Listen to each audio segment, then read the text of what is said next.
Huwebes! Ano ba ngayon? Huwebes!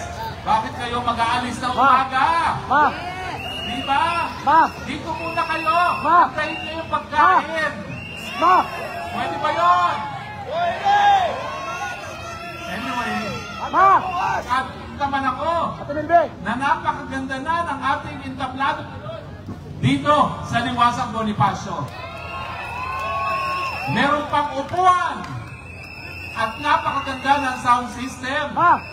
Nung unang araw na narito tayo, walang plano, tumayo lang tayo doon, kumuha ng megaphone at nagdadakdak na kinakailangan ang mga wala sa tamang isipan ay mawala na sa Malacanang. Pero ngayon, handang-handa na tayo dahil ang pagkakapit, hindi na tayo uuwi hanggang hindi na ibalik sa taong bayan ang Malacanang. Ano ngayon ang nangyayari sa Davao? Abay, pati paghahanap ng ginto, ginagawa na ngayon sa loob ng POJC. Tama ba yan? Hindi!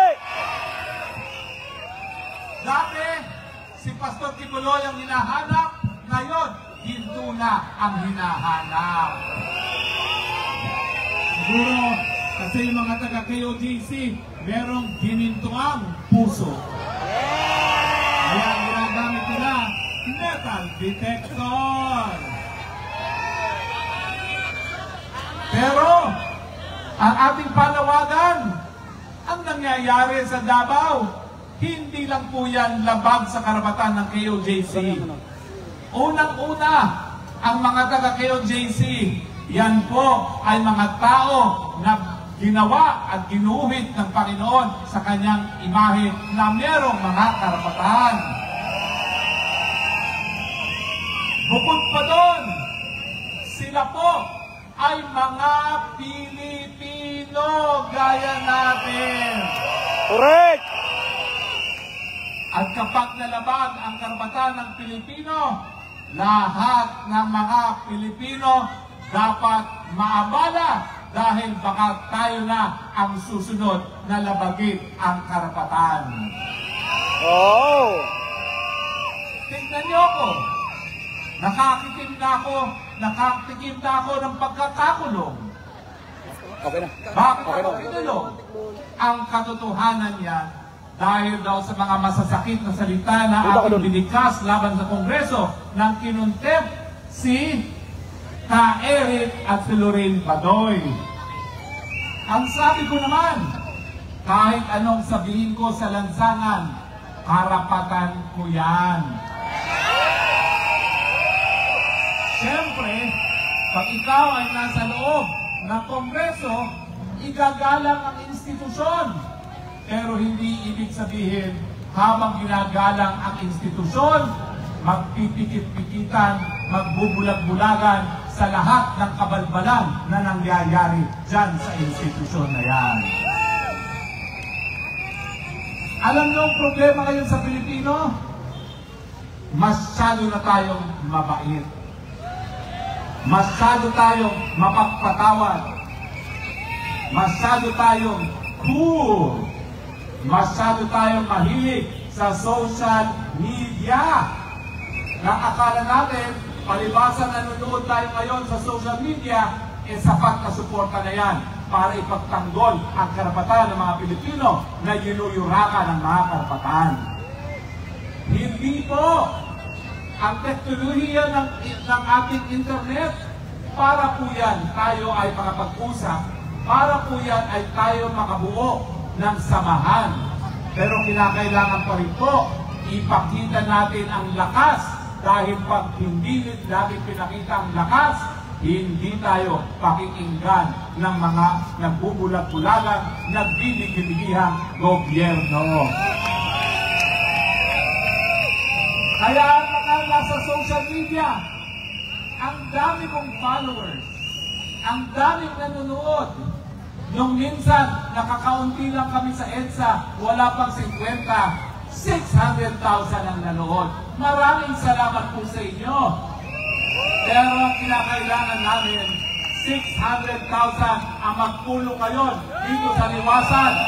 Nang makita Yes! na tama na, sobra na. Kaya yung mga kababayan natin sa internet, gabi-gabi po, narito kami sa Liwasan Bonifacio. Halina naman kayo, makiisa, manindigan, laban sa mapang-abuso at gobyerno na walang pakialam sa problema ng mamamayang Pilipino. Yeah.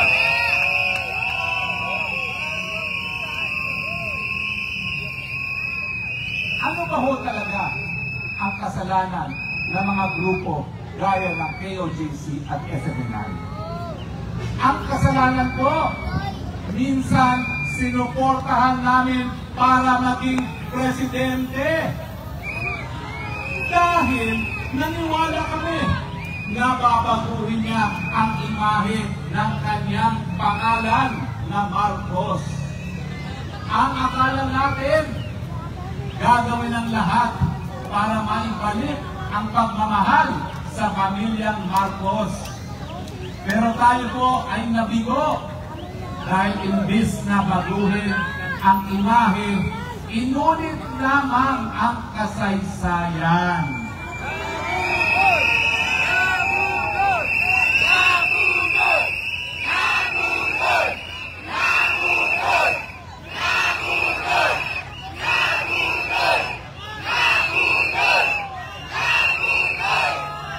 Tunay pong masakit ang nangyari sa atin.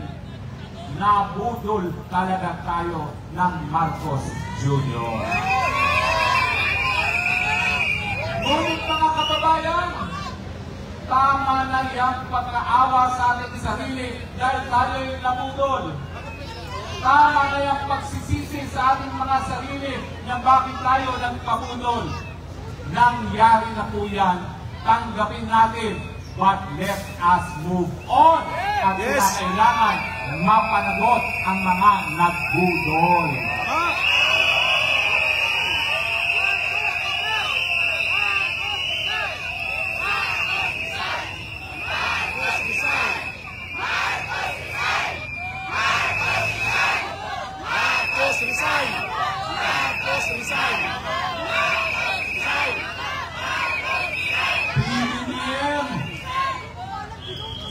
Lang, buksan mo ang iyong mga tenga sa sigaw ng taong bayan na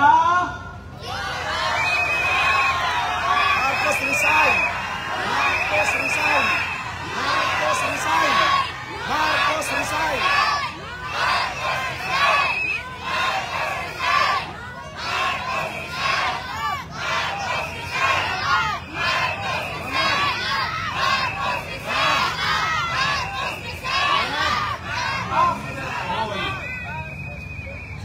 Naibalik mo naman ang Marcos sa Malacanang. Nakapagsilbi ka naman ng halos 3 taon na. Hindi ba panahon na para ibigay mo naman ang pagiging presidente sa tao na mayroong sapat na kakayahang mamuno dahil siya ay nasa tamang pagpupuli?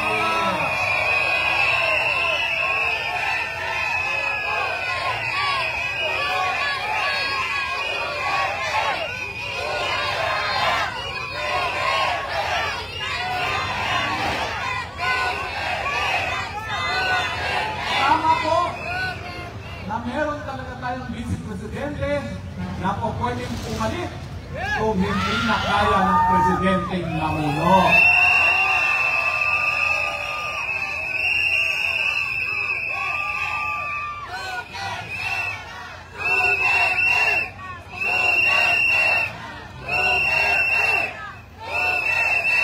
Pero ang laban ngayon ay hindi na laban ng Duterte versus Marcos.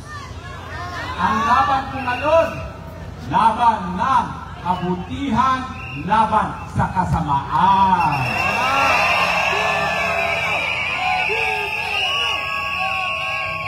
Sabihin niyo sa akin, ang paggamit ba ng pinagbabawal na gamot ay gawain ng isang tao naniniwala sa may kapal? Hindi! O ang gumagamit ng pinagbabawal na gamot ay impact To! alampores ng Diablo. Amen!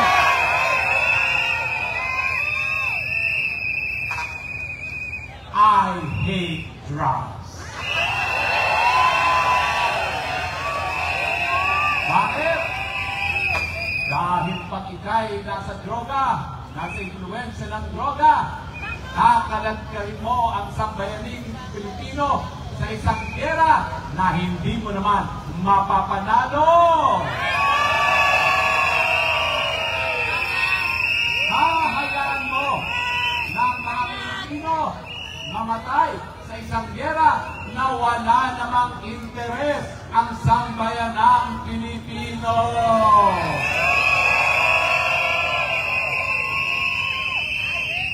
Pag ikaw ay nasa influensya ng pinagbabawal na droga, hindi mo mabibigyan ng solusyon ang walang tigil na pagtaas ng presyo ng bilihin.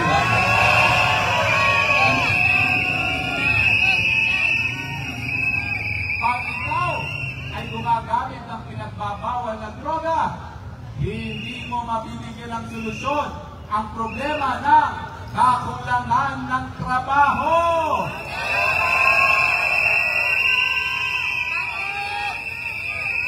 Pag ikaw gumagamit ng pinagbabawal na droga, hindi mo masusolusyonan ang problema ng napakababang sahod ng manggagawa.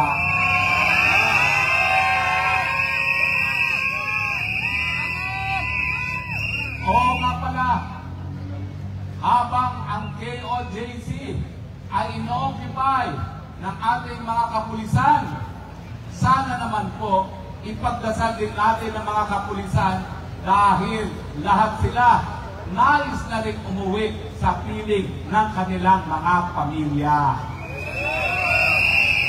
Dahil ang mga kapulisan ay nais na rin magpahinga gaya natin at hindi doon nakatayo na naghahanap ng multo.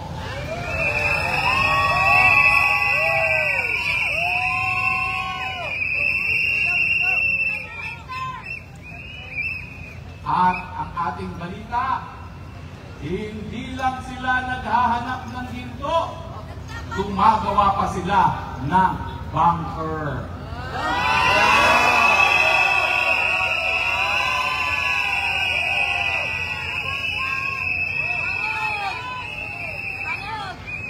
Ano ang kanilang pakay sa bunkers? Pagtataguan. Magpapapasok sila di umano ng mga kabataan na di umano ay biktima ng human trafficking.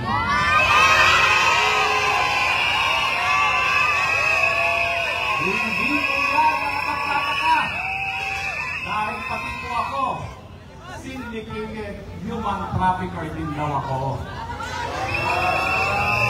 Magtakin nyo, buong buhay ko, inalay ko sa pagtatanggol ng karapatang pantao. Pinakulong ang mga pumatay sa mga mamamahayag doon sa Maguindanao Massacre. Pinaglaban ang isang pinagsususpetsahang mandurukot na ipinorture ng pulis. Pinaglaban ang transgender na si Jennifer Laude matapos patayin na parang hayop ng isang Amerikanong marino na nagkamali sa kasalinlan ni Jennifer Laude as if kasalanan ni Jennifer yon.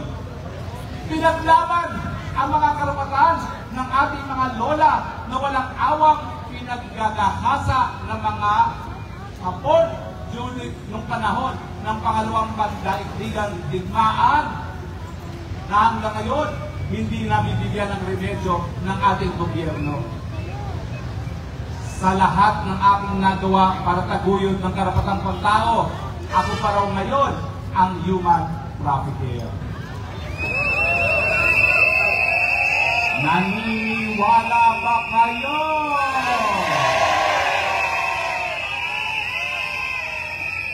Ang sabi nila, ako daw ay protektor ng Pogo. Sino ba ang may picture kasama ang tunay na hari at reyna ng Pogo? Si Harry Roque o ang mag-asawang Marcos?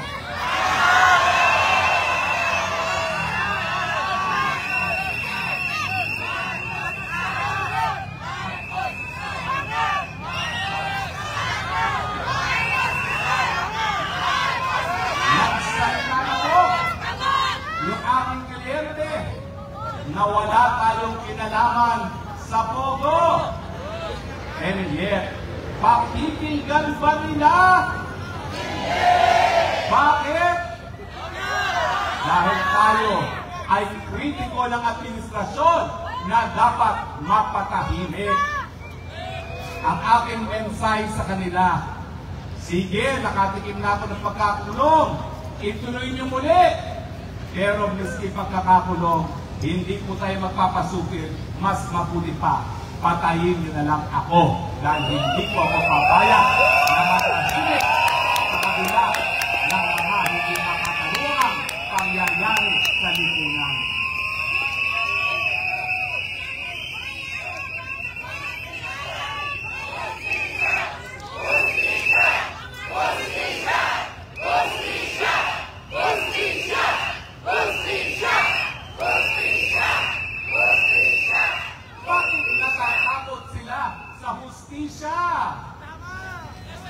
Siguro, dahil pag nagkaroon ng hustisya, sila ang makukulong dahil sa lantaran na korupsyon. Sila ang makukulong dahil sa lantaran smuggling. At sila ang makukulong sa lantaran na paglabat ng karapatang pantao.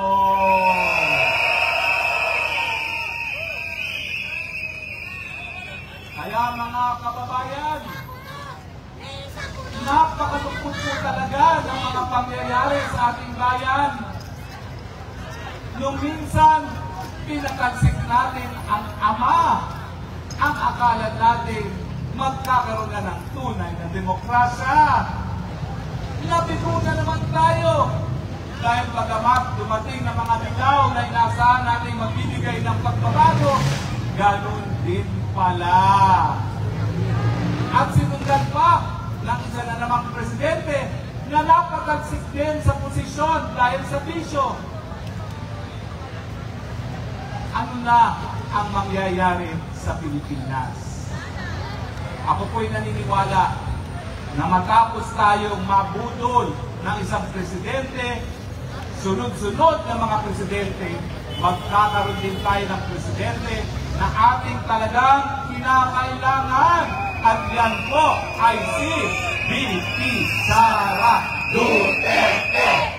VP Sara Duterte. VP Sara Duterte. VP Sara Duterte. VP Sara Duterte. So wag po tayo mawalan ng pag-asa dahil hindi po natin nakalain na matapos ang pinakamahal na presidente ng ating bayan na si Rodrigo Roa Duterte, meron na naman siyang kasing dugo na magbibigay ng pag-asa sa ating bayan, Sara Duterte.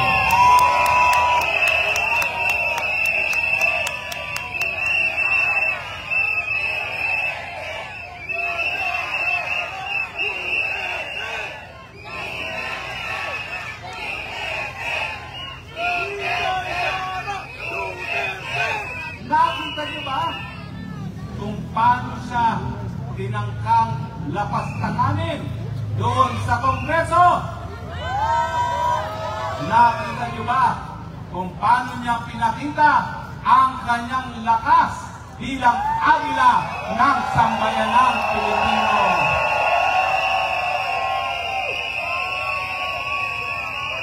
At yan po ang tadhana ng Pilipinas.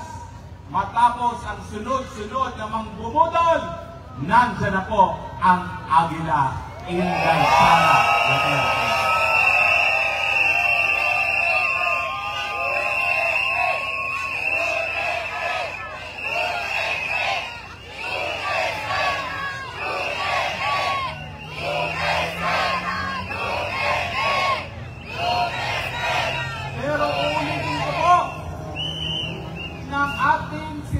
Ngayon sa politika, hindi po yan Marcos versus Duterte.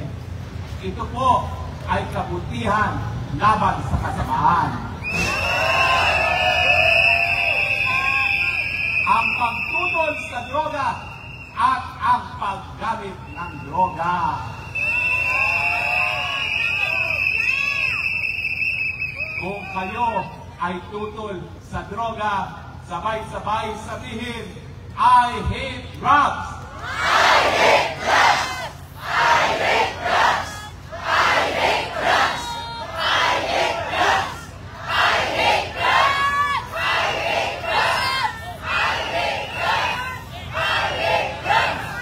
I hate drugs. Pero muli po, ang aking panawagan sa sigurado kong mga milyon nasa internet na, kinakailangan po lumabas din kayo. Salamat sa inyong views. Salamat sa inyong mga likes. Pero kinakailangan natin kapit bisik sa kalye. Dahil dyan tayo pagkikindan.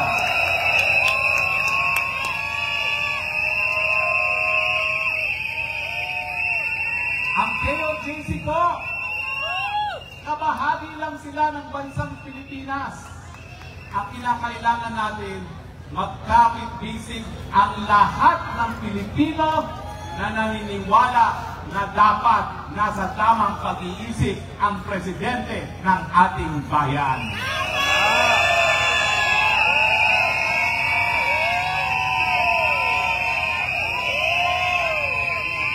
Hindi na po tayo titigil sa pagpupulong dito sa liwasan hanggang tayo po ay makapuno ng luneta at panahon na para bawiin ang Malacanang ibalik sa taong bayan, hindi sa elitistang mga Pilipino.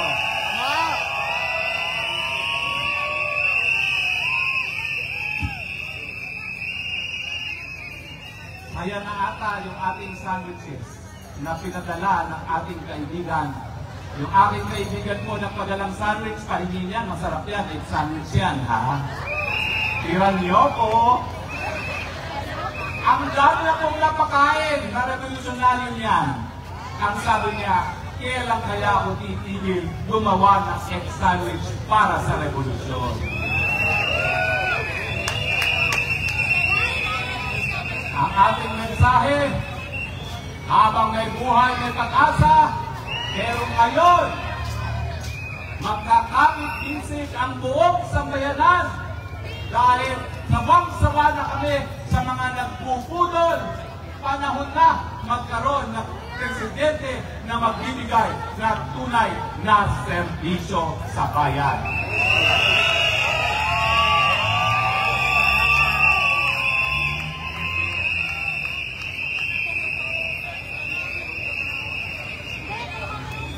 Gusto niyo na bang umuwi? Mabuti naman. Dahil malayo pa ang madaling araw. Dahil pagdating ng bukang liwayway, meron tayong bagong pag-asa ng Pilipinas. Mapapailalim ng mga lider na tunay na nagmamahal sa bayan at hindi magsasamantala sa bayan. Pero dahil ako po'y nakagaling lang sa sakit, hindi halata. Yung unang araw na lang dito tayo, walang boses ang Hari Roque at talagang uubo-ubo. Pero dahil importante makipagkapit-bisig sa sambayan ng Pilipino Hindi lang sa KOJC, pinilit na lumabas sa kanyang kama galing sa pagkakasakit at ngayon naninindigan kasama ninyong lahat.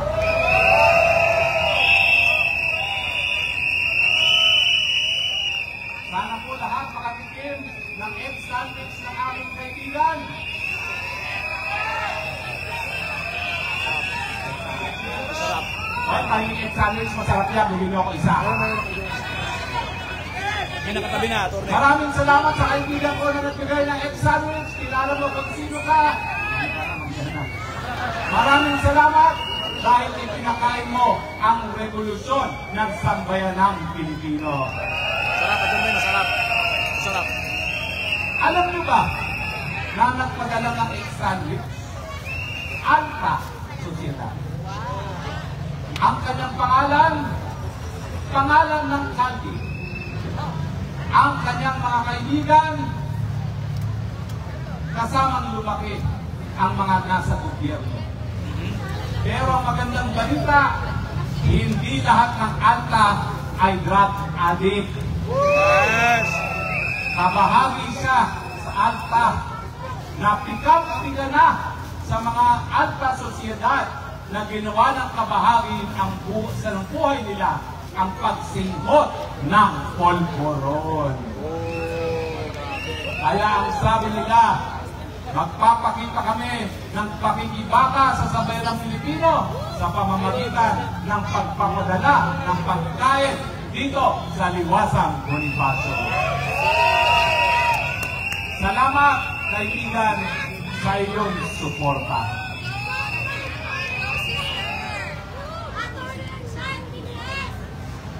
Anyway, ngayong dumating ng pagkain, o pwede na akong tumigil magsalita. Kasi, kung hindi ako nagsalita, anong gagawin ko sa 1,000 sandwiches? Mahirap maubos ang 1,000 sandwiches. Lahat ba kayo may tinapay? Kung wala, meron pa po dyan na iniikot dahil sigurado po tayo 1,000 yan at meron pang pakil. Wow! Patunay po na pati po ang mga Alta Sociedad nang bibiri na sa mga durugista at bangag na Alta Sociedad. Yes! Sa mga kaibigan, bago ako tuluyang mawala ng boses muli ngayong araw, hayaan niyong ako po'y magpasalamat sa inyong lahat. Dahil ang ginawa ninyong pakikibaka ngayon, ito po ang simula ng bagong bukas para sa sambayanang Pilipino.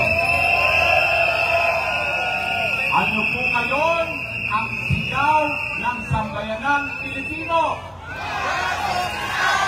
Marcos resign! Marcos resign! Marcos resign!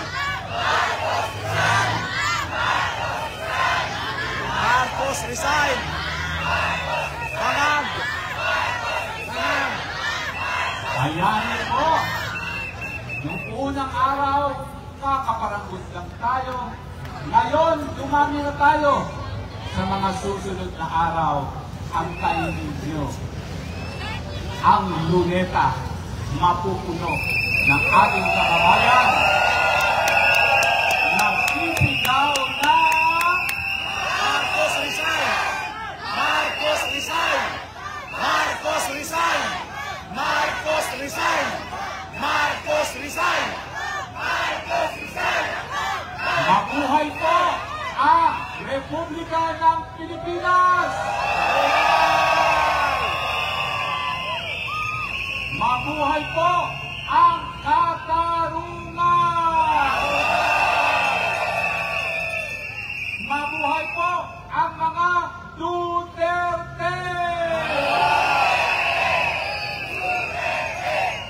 Duterte!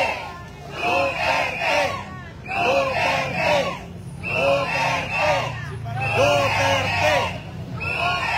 At mabuhay po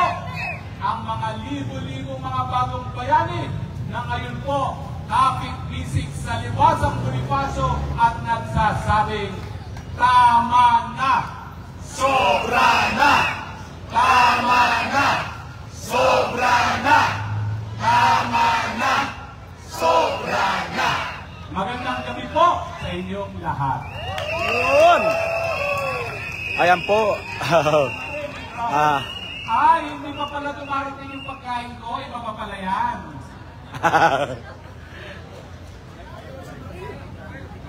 Ang kaibigan ng Masa Akmak, Tita Nene, Region 8, Tacloban. Yun, mga waray! Attorney! Kababayan! Dahil meron pang darating na pagkain, aantayin niyo ba? Tama. Okay. Totoo ba yan? Walang alisan muna. Wala na bang aawit dito at sasayaw habang nag-aantay ng pagkain natin?